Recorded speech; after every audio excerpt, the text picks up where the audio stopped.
Coronavirus. There's no doubt it's a scary time. Totally unprecedented in modern business. No one knows how long it will last or what the long-term effects will be. These are the 10 steps savvy business owners are taking to survive coronavirus. Before we get going, who am I? Well, I'm Bruce Hazelton, and for the last 15 plus years, I've been running my own successful businesses. Throughout those years, I've invested thousands upon thousands of pounds of my own money in my business education, travelling to far-flung, exotic places like Las Vegas and Birmingham. The whole process of getting and keeping customers has become a passion of mine, and in recent years, I've been helping my customers do just that. I'm now one of the Entrepreneur Circle's first certified coaches. Keep calm. Breathe. With some simple measures in place, many businesses can carry on in some form. Now is not the time to panic. Don't give in to despair. You may feel that things are desperate and beyond hope. Stay focused. Most likely, with some careful thought and objectivity, things are not as bad as they feel right now. Stop watching the news and trawling social media for good news, because you're not going to find it there. Media outlets thrive on bad news and find a way to present any new developments in the worst way possible. And social media is full of people in denial and blaming others. That mindset won't help you achieve anything positive. Stay calm and focused. Panicked people make bad decisions. Carry on. Now, clearly, you can't just carry on as if nothing has happened, but you can more than likely carry on in some capacity if you make some changes. You may be saying to yourself, but there's no way I can generate my normal revenue. Well, maybe not, but some revenue is better than none. What do you need to put in place for business to carry on? Now, that's going to depend on a number of factors and really requires some one-on-one consultation, but for the moment, let's explore the options. Does your team absolutely have to come to work? Government guidelines dictate anyone who can work from home should do so. By implication, then, if you can't work from home, you can continue to go to work. Now, many businesses have taken the option not to do so and close. If you do continue to operate from your premises, you need to educate yourself and your team on reducing risk, and I've included a link to the government website in the download below. It includes things like frequent hand washing and use of sanitizers, maintaining minimum distance of 2 meters, tissues to catch coughs and sneezes, frequent cleaning of shared spaces. And you need to know the symptoms of coronavirus and send home anyone who has them. Common signs of infection include respiratory symptoms, fever, cough, shortness of breath, and breathing difficulties. Protect your vulnerable workers. Send them home.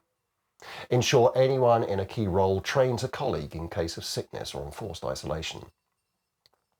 With some simple, effective, and robust planning, everyone can stay safe and keep the business going.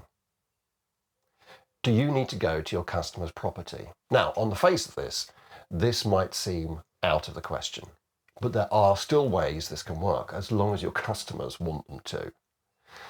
Take extra precautions, masks, gloves, overalls. Demonstrate to your customers you're taking their safety seriously. Ensure your customers are in another part of their property whilst you work, and include a clean disinfect as part of your standard service. Make this available as an option to your customers. Don't just turn up. Discuss it with them first. Some will be delighted you're still able to help them. Put in place precautions to protect yourself and your customers. Do your customers need to come to your premises? Again, this might seem out of the question. An electrical wholesaler just down the road from my office has closed their counter, but customers can still phone in orders and collect them from the delivery bay. Supermarkets are limiting the number of people allowed in at the same time. Businesses, even retail businesses, are finding a way of carrying on. Now, what changes could you implement to continue to serve customers? Could you use a telephone order and collect system like our electrical wholesalers? Could you limit the number of customers inside your premises? Can you deliver for a small premium? Get creative or steal the ideas of others. Can your team work remotely? There have never been more tools available to help businesses work remotely. Talk to your IT provider. Can your server be made accessible remotely and securely for your team to carry on working from home? This would allow them to access documents and email. Alternatively, move vital documents into a sharing service such as Dropbox. If your email can't be remotely accessed, consider setting up temporary Gmail accounts and have your IT provider forward work emails to those accounts. Is there a web front end for your accounting system, like Xero or FreeAgent? Talk to your comms provider. Can phone lines be routed to home numbers or mobiles? If not, look at using a telephone answering service who can take messages and pass them on, and you can then call customers back. Use online meeting tools such as Zoom to keep team communication efficient or for talking to customers, whatever device you have, whether it's Android, Apple, laptop, desktop. Technology has made remote working easier than ever before. Of course, there are some industries which have been devastated by coronavirus. Their options are severely limited and it's almost impossible for them to do anything but wait it out. And my thoughts are with them at this difficult time. Communicate. Existing customers. Do your customers know you are open for business? What do you need to tell your existing customers about how to interact or buy from you? How can you communicate this to them? Do you have an email list? Facebook group? Snail mail? Doesn't have to be anything fancy. A simple letter is better than nothing. Whatever your means of communication with your customers, use it. It's your responsibility to remind your customers you're there for them. And that's true with or without the coronavirus. Potential customers. How might your business be a benefit to potential customers in the current environment? What unique benefits do you offer that are an advantage? And this might simply be that you're actually open for business. Draw new customers to you by being the expert solution they need right now. Educate. For both customers and prospects, be helpful. Don't be afraid to give free advice and give of yourself. Foster an atmosphere of support, blitz spirit, we're all in this together, united we stand, and so on. Coming across as salesy or out for number one will do you more harm than good. People won't appreciate someone profiteering from or being selfish over coronavirus. This is the perfect time to build relationships and new levels of trust and loyalty. Innovate. Own it. Show your customers you have everything covered for them. You're a one-stop coronavirus survival champion. If customers normally purchase from your premises, can you deliver for a small premium? If you deliver a face-to-face service, what would you need to do to take it online? If you don't already have the ability to sell online, take a look at shopify.co.uk. How much of your sales process can be taken online? Can you undertake the education part of your sales process through the use of video? Can you cover off all the questions prospective customers tend to ask? What might you need to change to make your service or product more relevant?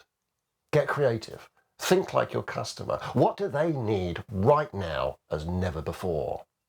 If they don't need your service or product because of coronavirus, maybe there's something aligned to what you do, some sort of lockdown service or preparation for storage or long-term inactivity.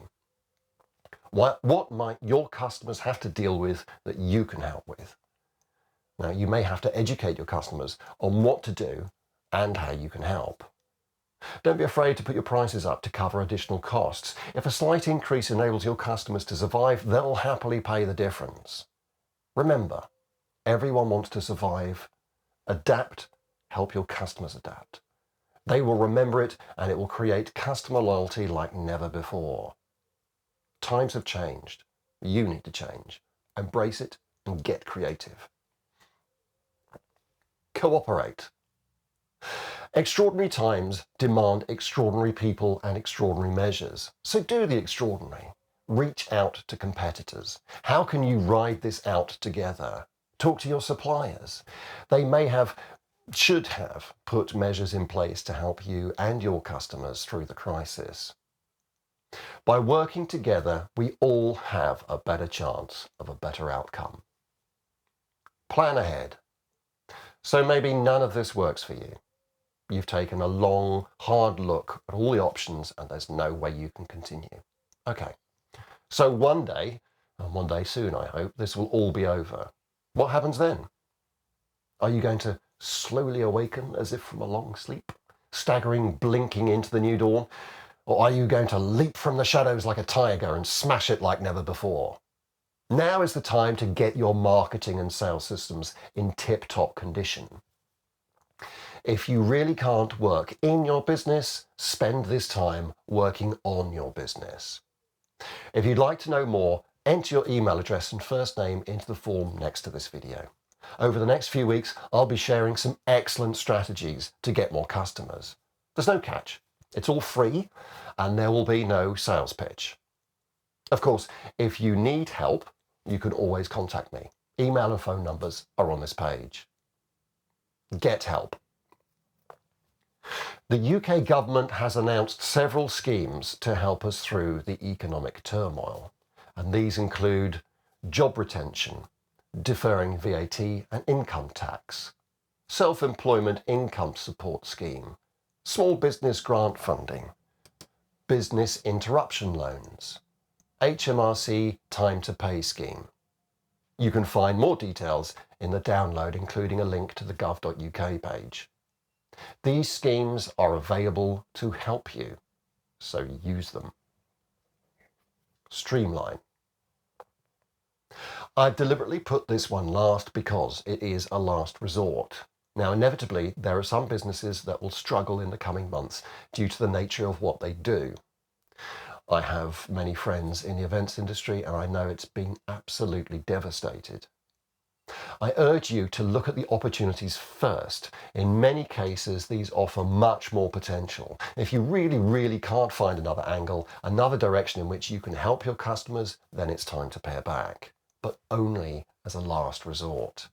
There's only a finite amount of streamlining any business can do. So what non-essential costs can you save? Talk to suppliers about spreading the cost of debt. It's in their interest to keep you as a customer long term, after all. Look at reducing the number of days a week your business is open if that helps to reduce overheads. Talk to your team. Involve them in the problem by sharing your financials. I know. They will be incredulous at the amount of money your business needs to survive and will want to help. By confiding in them, you'll make them feel ownership of the problem and help you rather than digging in their heels and only thinking of themselves. It's only possible to cut back so far. Look for opportunities rather than compromises. And lastly, stay safe. Genuinely, lives are at risk. A business is only a business. It is rebuildable, it is replaceable, but you are not. If you want help on any of these topics, you can email me at bruce@get.more.customers.coach or call on 01483 720 020. I am by no means a coronavirus expert, but I do know a thing or two about getting and keeping customers. Stay safe.